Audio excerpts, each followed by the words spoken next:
So I went home, but at this point when Mr. Y discovered that I wasn't in Kericho, he actually called me on the Friday when I arrived in Nairobi and asked me where I was. I told him I'm in Kericho. Called me, he just hung up the phone and he called my mom, and he told her that he doesn't want to be a part of me again. He washed his hands off me. He said anything that happens to Jemima, I should not be asked. I've washed my hands over her. Just hearing this really broke me. This is a person I thought I'd spend my life with. This is a person I thought will be with me at my darkest. But now he's nowhere to be found anymore. He has the guts to call my mom and tell her that he has washed his hands over my life. It's okay. So I'm at my sister's over the weekend. We are having some fun. In my mind, I've already decided I'm terminating this pregnancy. So we have to visit this doctor on Monday, who we had communicated with, a doctor who had taught my sister also in her pregnancy. I understand that Uzima. So we were to see this doctor on Monday. So I stayed over the weekend. On Monday I went to see this doctor.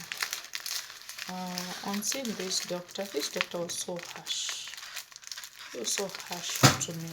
He blamed me for the condition of the baby. He blamed me for every step I've taken up to now, even taking the metformin. He blamed me for so much. And then he actually said that you don't just have sex to get a baby. You have to plan in advance. And I wonder what planning was I supposed to do, because my first child, I was intimate with someone and I got pregnant. I guess that's how people get pregnant. So I'm wondering, what plans do you have to put in place before getting pregnant? So I walked out of his office. I didn't let him finish what he was saying because he was so nasty. He was so arrogant. I went and I talked to a friend who was back in Kericho and told me I have a doctor here in Kericho, a gynecologist who is going to help you out with the termination. But this Dr. Tuzima actually mentioned one thing that said that this child, being at 7 months and almost a week now, is a viable being. So this baby, if it's removed at this point, they will require a NICU to put this baby in. I didn't want to hear anything about it, because how am I going to raise a child with all these disabilities that I'm being told? How am I going to go about it? I barely make it with my son. Naanzia wapi? So I planned my travel. Now this is Tuesday. I planned my travel back to Kericho. My mom wanted me to stop over at St. Joseph, Nakuru. It's along the highway just next to St. Mary's. To stop over there because so that I see my doctor and see what he has to say. This is a hospital with a very long queue and you have to book in advance. So I stopped over there, but when I saw the line, I just went back on my journey and went to Kericho. I arrived in Kericho at around 6 p.m. in the evening, and the doctor, of course, had closed. I met his, I don't know, assistant or who. I just gave him the scans, the envelope that I was moving around with, showing everything about the child. I gave him the envelope and I went to my place, expecting the next day we will do the planning of the termination. This is now a Wednesday, the next day. So I go and see this doctor. He sees everything about it and he tells me if I'm ready for this, if I want to go ahead with the termination, how will it happen. This time I'm sharing with my mom, but my sister at this point, she has withdrawn from me. She tells me she's pro-life. Well, the doctor said at Uzima that the baby is a viable thing, got to her. and she wasn't with me anymore about the termination. My uncles that were told were behind me. They were no longer with me at this point. They're saying they are pro-life. They don't want to be associated with someone who wants to kill. They are not understanding what I'm going through. I go see this doctor. This doctor asked me, do you have a psychologist? Do you have someone you're talking to? I don't know, psychologist or psychiatrist. Someone to talk to, and because this is a very major decision in your life, this pregnancy is too big to be terminated, and also the condition of the baby makes it viable for makes a termination a possibility because how the baby is. So he asked me to go and find a psychologist, someone I will talk to, and get to know if really I want to terminate this pregnancy. My brother is a psychologist, so he connected me to one of his colleagues, and I talked to her, and I told her, I just want to terminate. I want to be done with this. I don't want anything attaching me to Mr. Y because of how he has treated me throughout this pregnancy. I don't want to take care of a child with all these needs. I don't know how I'm going to go about it. I don't know if I have the strength to do it. So I go see the doctor and I connect him to my psychologist. Mom also wanted to talk to this doctor and get to know if this baby would survive. So I've gone to this doctor on Thursday, and then he tells me, since now you're on the same page with your psychologist, go ahead and find a hospital here in Kericho where you want the procedure to be done. So I went looking for a hospital. I went to all the hospitals in Kericho, that is Greenview, Siloam, Medistar. Yeah, those are the hospitals I visited, and I chose Siloam. And I also talked to the owner of Siloam, and I told her what is happening and what I would like, a private room for all this. So the procedure was to be done on Friday. On Friday, I go in. The doctor asked me to come in at 9 a.m. in the morning. I go in, and the doctor is not there. I stay at the office at around 11 a.m. The doctor is still not in. When he gets in, I already connected this doctor to my psychologist and my mom. So my mom had talked to the doctor, and she asked if this baby would survive. The doctor said there are possibilities that this baby would survive. And how long can I carry this pregnancy before the baby can be removed? Because as a diabetic, you're not supposed to carry the baby to term.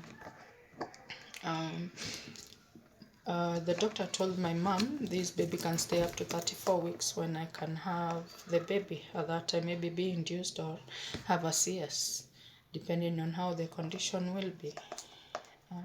So I went in. The doctor comes in at 11, and then before this he was very accommodative, very there, very present with me. But after talking to my mom, he looked dismissive of me, and he told me that your mom is not in agreement in this, and she told me that you just carry the baby to term, then she will take the baby. I'm wondering, my mom is staying with my son. I'm the one who provides. We are 3 kids, but I provide mostly because my son is there with her. And then she's asking for this other child who's disabled, who has a lot of conditions, which I don't know how we will manage. She's saying that she's going to take this child and take her as her own, take care of it. I was so angry. I kept quiet.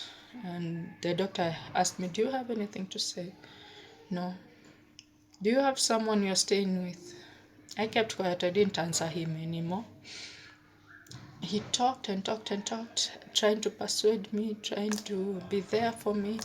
But I waited for him to finish and asked him, are you through? I walked out. I took my envelope. I actually did not take my envelope. I just walked out of the office. When I went to the house, I took every medication I had in that house. I put them in a cup, a plastic cup, and I put some water for the every drug. I had a lot of medication in the house because of all the conditions I've been with. I go to this place, I'm changed, the medication is changed, the what. So I had a lot of drugs, almost half a cup. I put some water and I stirred it, and I wanted all of it to dissolve into the water so that when I take it, it can't be pumped out of me. This one thing I learned that during when I was, so this medication wouldn't be pumped out of me. So I put the cup on my table and I went to bed and I slept for almost an hour. This time I have like 3 lines which are working, but I switched off all these phones because no one is at my side. My sister said she's pro-life. My mom is here wanting the baby, don't know how to take care of the baby. My uncles are pro-life. My Mr. Y is nowhere to be found. I'm all alone. I'm all alone with this child. I don't know if I can take care of. So I went to sleep waiting for these drugs to dissolve. So after like an hour I woke up, I switched on my phone and I called my mom, and I was nasty to her. I asked her, why do this? Do you even love me? You know me, you don't know this child that is coming. But Terry, this child has cost me so much, and I don't know how this child is going to come to this earth. I want to talk to my son, so give my son the phone. So I talked to my son, and the first words my son told me is, I love you, Mom. And this broke me, and I said if I would take this medication that I've dissolved in water and end my life at this point, who would this child be with? I'm the parent he knows, I'm the provider for his schooling, for everything he has. It's me. This melted my heart, and I decided I won't kill myself. Let me look for other opportunities. One of my uncles had suggested instead of terminating, if the baby would survive, I give it up for adoption. But how do you live knowing your child is outside there somewhere suffering with a condition you don't know, just somewhere out in this world? It didn't sit well with me. But since everyone had left, I have no money, I have nothing. Actually, I had formed a group to help me with the termination, and this group had not sent any money in. Most of them also did not stand with my decision to terminate. So this was God's way of preventing and protecting Meghan. I worked against it, but everything worked against what I wanted. Pastor Lily comes in a big way now. I called after talking to my son, and she told me that we can look for a children's home. Actually, AGC has a children's home in Nakuru known as Bethany Kids that can take up the child. Let's come and know the steps of what is required for them to take up. She connected me to a certain lady who said they will go ahead and take the child, knowing that this is Christian-based, a church that I'm connected with. They will take care of my child. I allowed for this to happen. So at this point I was open for adoption, and Pastor Lily was a big part of it, and she asked me to go to church so that we can go to the children's office here in Kericho and just to document that I'll be giving out my child if he or she survives. Because even this condition, even these photos, the 3D and everything didn't suggest the sex of the child. Didn't know. So we went to the children's office, Kericho. I went to church. I went to meet Pastor Lily. I was accompanied by Pastor Reverend Joyce, and she questioned me, "Are you really sure you want to do this?" I told her I don't have the means to take care of this child. This child seems needy, seems something that I won't be able to deal with on my own. So we walked from church to the children's office. It's not far. They went in, met with the lady.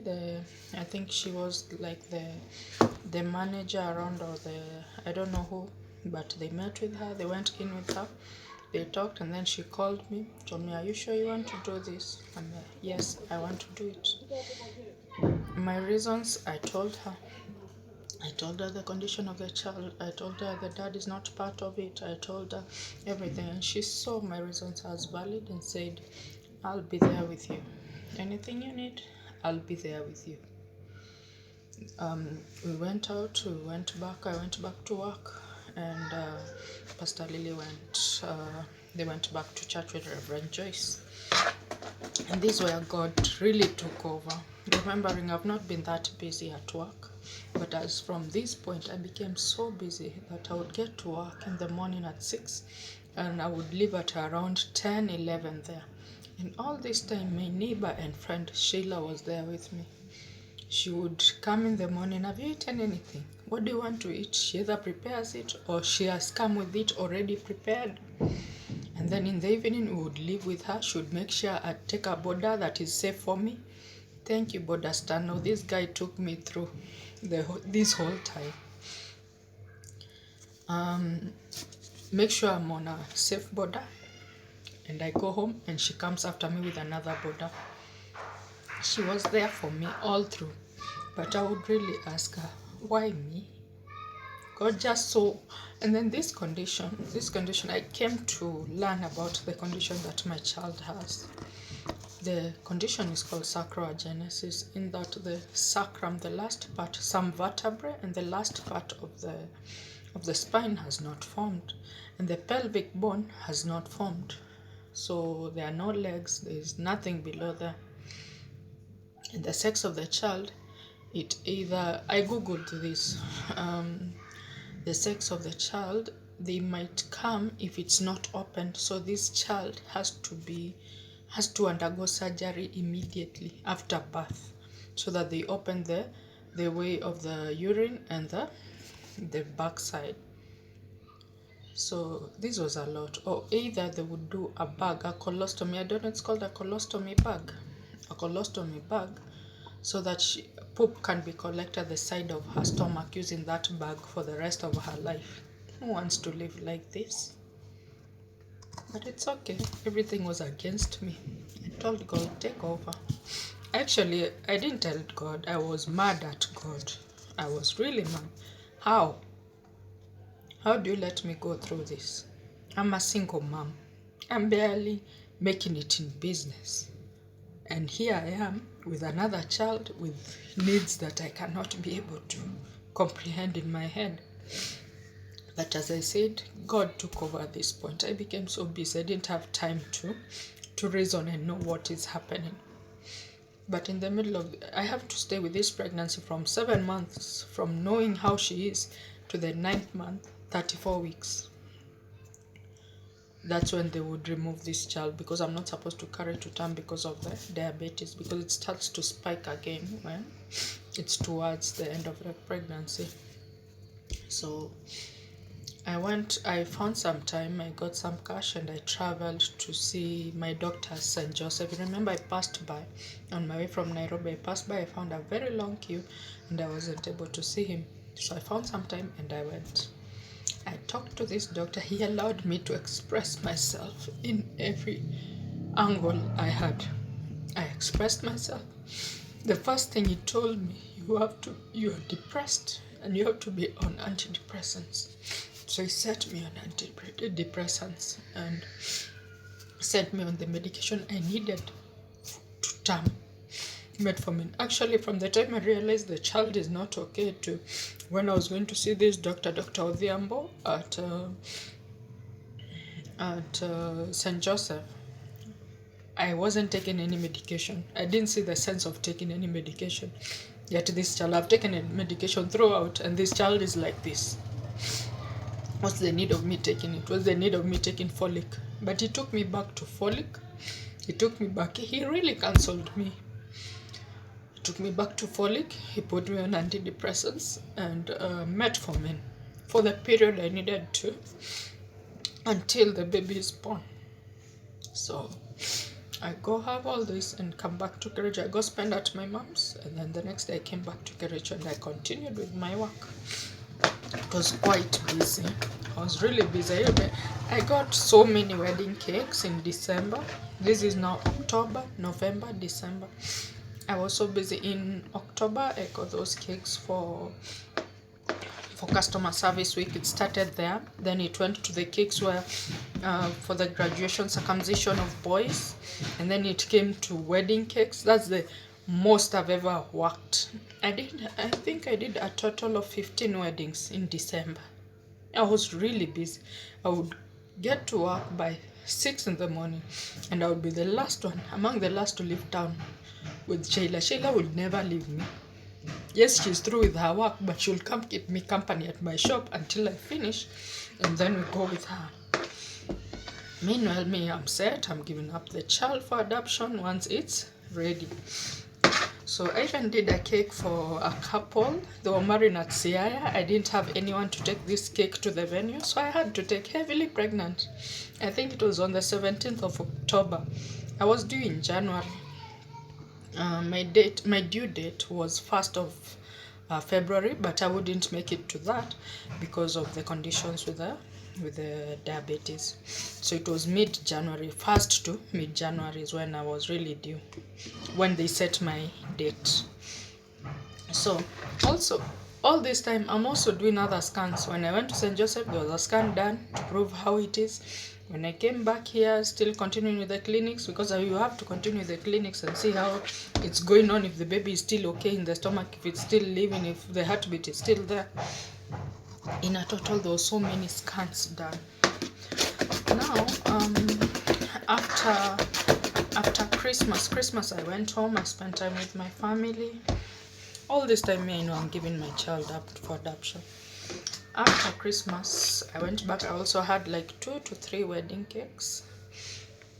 I did them, and now January, now the pain started, and the false labor pain started coming in.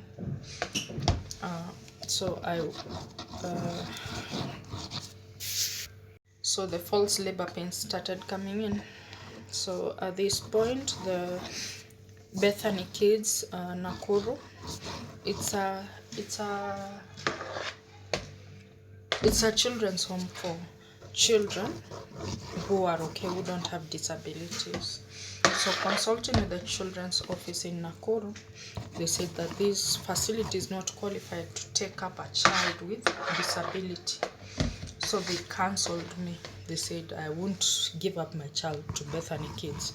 And I was hopeful these people will take care of my kids because they are really good. The facilities are really nice. I've not visited the place physically, but when you see the pictures and you see what is happening there, it's a really nice place. And it's a place I would have gone and visited my child if it survives.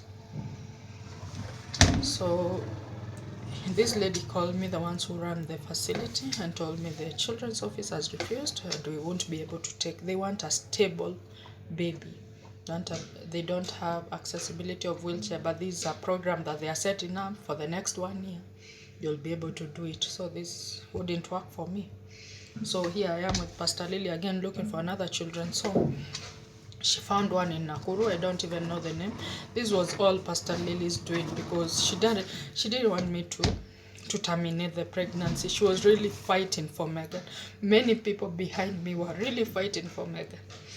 Shayla, she has a care group that she shared my condition with. I didn't, not to my knowledge, but they really prayed for me all this time. My mommy is praying, my sister is praying, everyone was praying except for me. I didn't have the strength to pay. Where do I start from? So Pastor Lily found another children's home in Kisumu, and they said that I have to go to Tenwek and let them be familiar with the case, so that when I go for delivery, they know what is happening.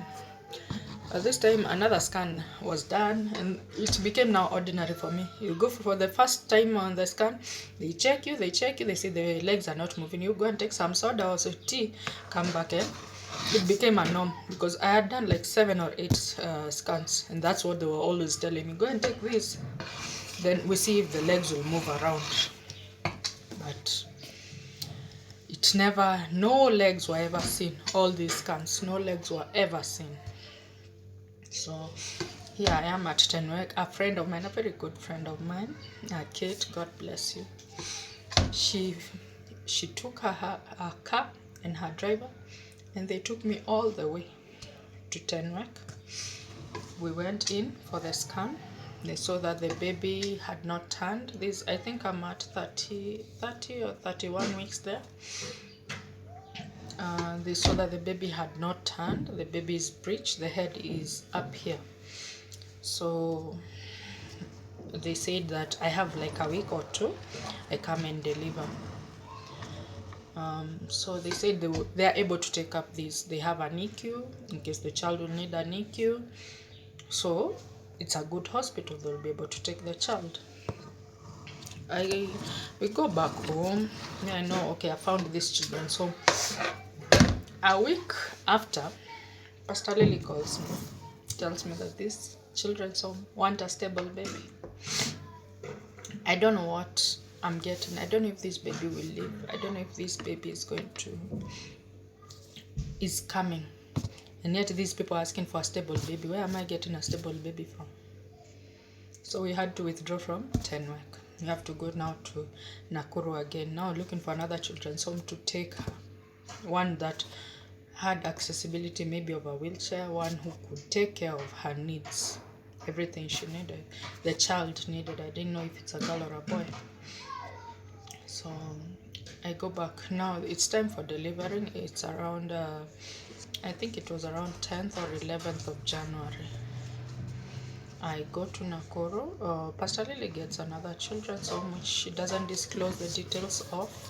But I understand it's made of sisters, and I don't know where they were from. I don't know if they were from Nakuru or it was a sister, a Catholic children's home. So I went to Nakuru. This lady from the first children's home, Bethany Kids, connected me to a lady at Medihill, and they told me they'll be able to help me around at Medihill. So we went for a scan. Every time I did so many scans, we went for a scan, and all these things are money, and Mr. Y is nowhere to be seen, nowhere to be heard. So I went for the scan, and for the first time the legs were visible, for the first time. But now this doctor is telling me, but it was the same case, imagine. Go and take a soda, go and take some tea, we see if the baby will be lively and kick some legs. I told this doctor there's no legs to be found, but they told me all the same, go and do it. So I went, I came back. They now brought the senior doctor. This is something by the way they were doing. They would like, the students would do the first part of the scan. When they saw they are not seeing everything that is to be seen, now the second time I'm coming in, after I've taken tea or soda, the big doctor will be there now, their head will be there now to do the scan. And for the first time, legs were seen. 2 legs, different, the same position. They are put in one position. It's like the baby had sat. The head is up here, the baby has sat, and the legs are not, they are crossed. They are not easily visible. And then this doctor goes ahead to tell me the upper part of the body, like the waist to the head, the baby is term, is full term, is 9 months. But now from the waist downwards, this baby is around 4 months old. Now you wonder, this one baby they are telling you it's 9 months, it's 4 months. You wonder what are these? At this point, I don't care. I'm giving out the baby. I don't know if it will survive or not. Just there. But I was very emotional all this time. I would cry a lot. So Medihill admits me to one of their branches. the one that when you get just to town from the side of Kericho, when you just get to town, you get to see it on your left.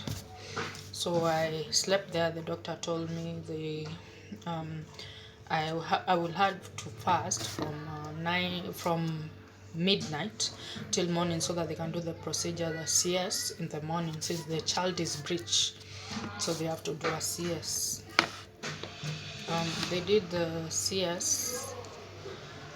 They didn't do the CS, so I fasted until morning. Around 8, nothing is happening. Around 9, nothing is happening.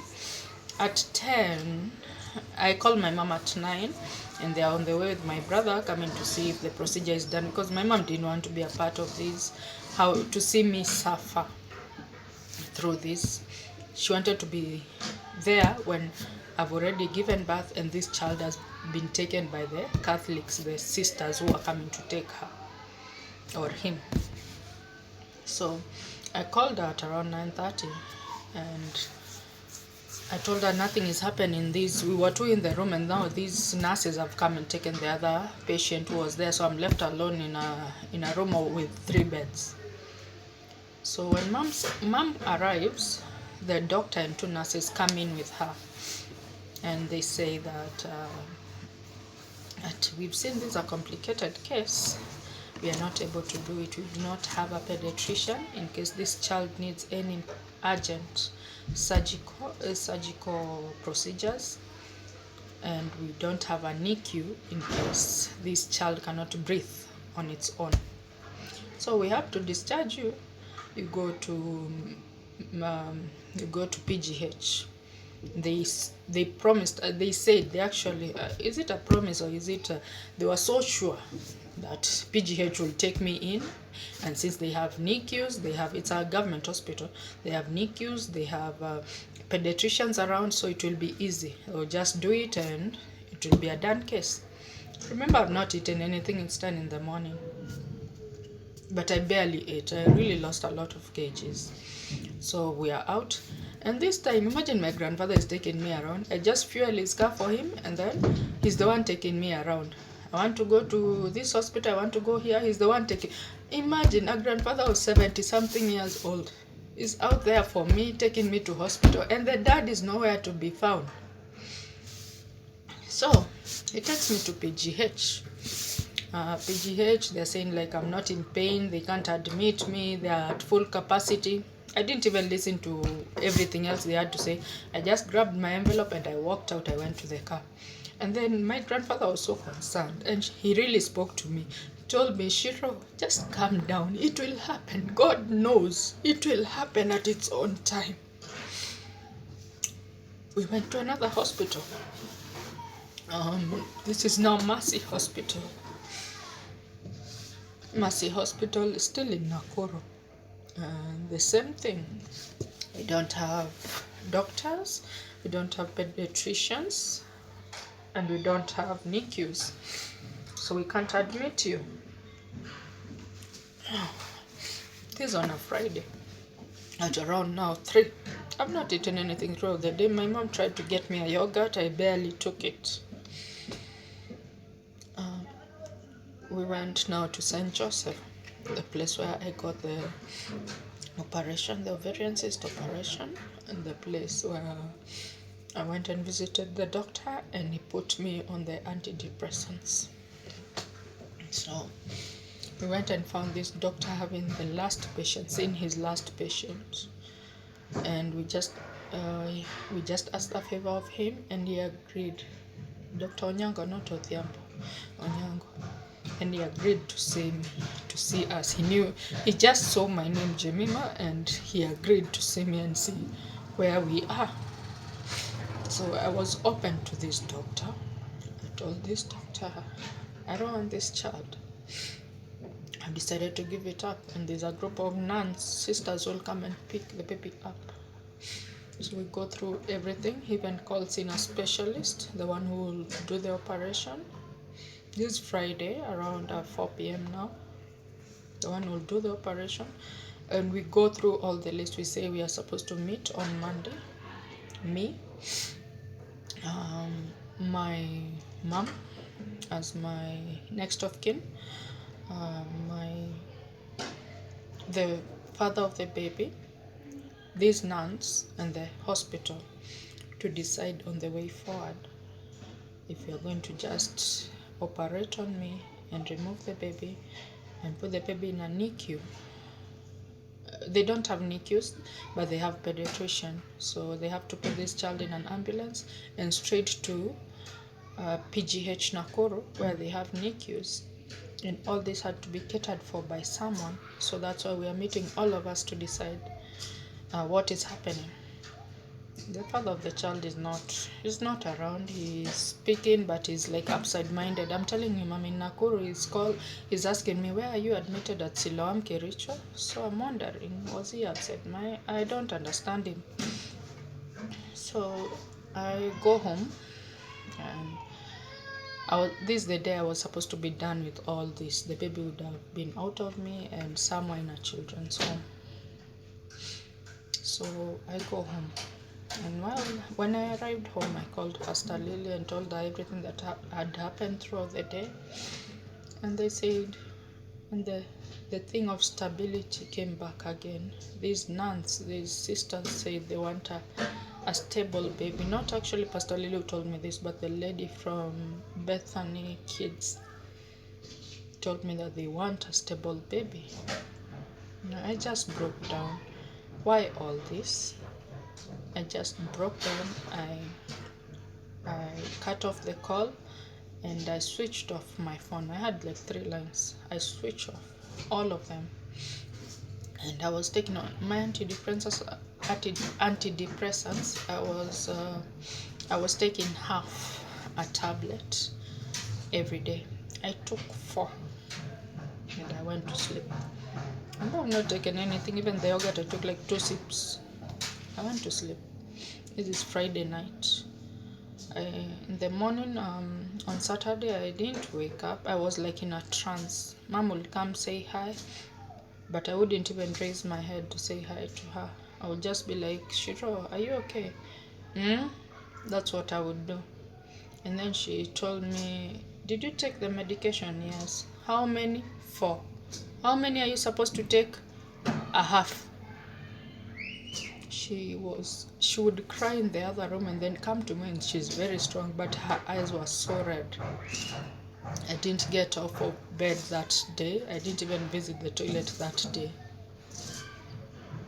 God was on autopilot, because all of this, there is no risk of miscarriage. There is nothing happening. So I was in a trance the whole day. I didn't get off bed.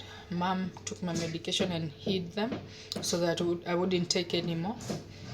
Then the next day, I wake up at around 9. This is Sunday now. I wake up at around 9 a.m. and I realized I didn't even want to wake up. I realized there's some wetness. I feel wet. So I went to the toilet and I realized there was a mucus plug that had come off and I was bleeding a bit. So I came out and I told my mom what is happening. She said, are you in any pain? No. In like an hour, pain started. Labor pains started. We have to call our hospital to find Dr. Onyango so that he can put up the team that was supposed to be put up for the surgery, the CS for this pregnancy, this child. Dr. Onyango is not available on weekends. No one in the hospital even has the wife's number, so he's not available. You can't find him. The other doctor was pulled in to come and witness, the one who was to do the surgery is also not available. But the hospital told us, you just be on your way, be coming. By the time you are here, we would have found these doctors. I didn't. We went, got to the hospital. These doctors were not found. They were mteja. There's no way how to find these doctors. So the owner of the hospital is known as St. Joseph.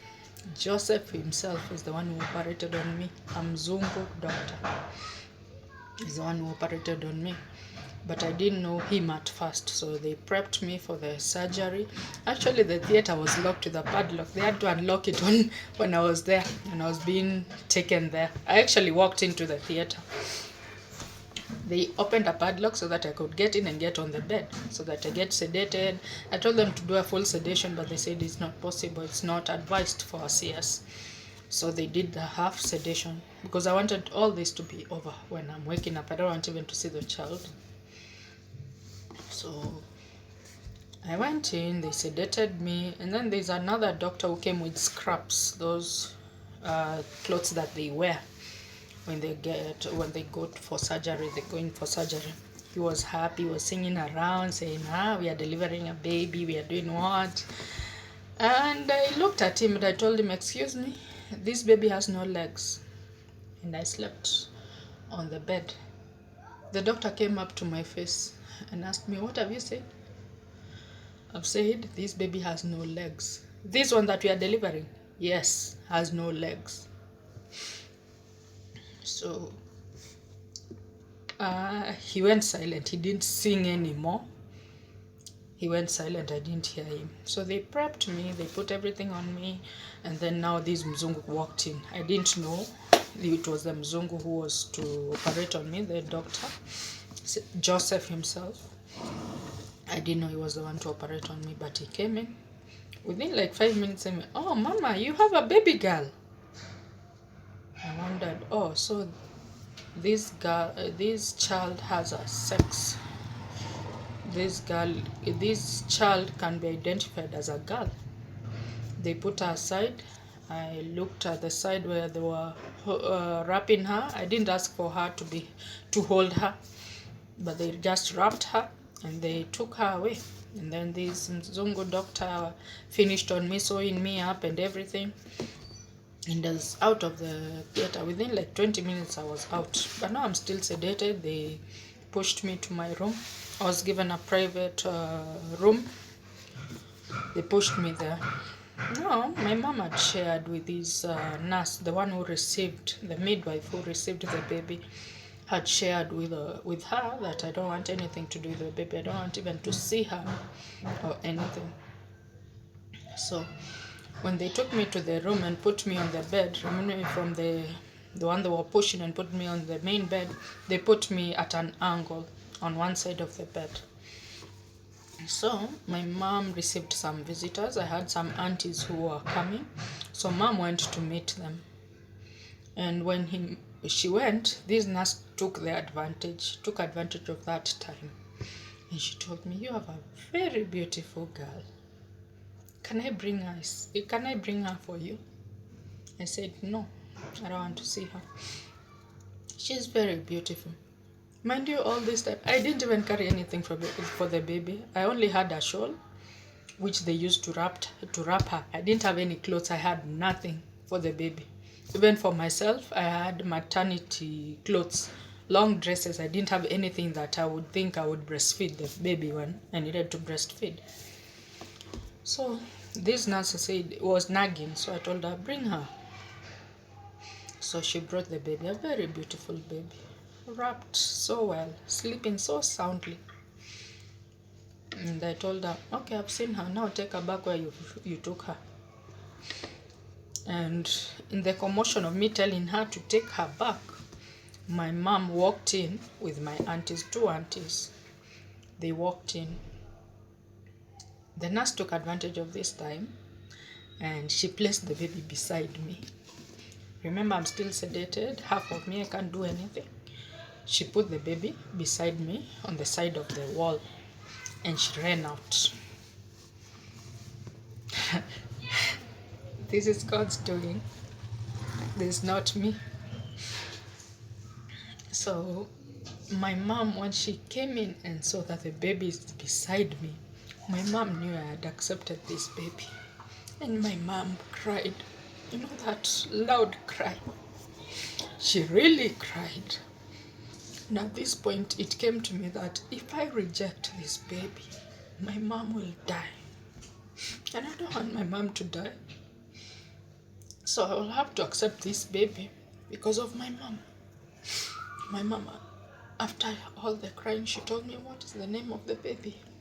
My mom wished we would call the baby, either me or my sister. If we get baby girls, we call them Meghan. And then my mom is Elizabeth. That's where Liz comes from. And Njeri is my mom. We as Kikuyus call our children after our parents. So I told my mom, the child is Liz Meghan Njeri. She was so happy. She was very happy. Remembering her telling the doctor that she'll take care of this child, but now I've accepted this child. She was so happy. On to part 4.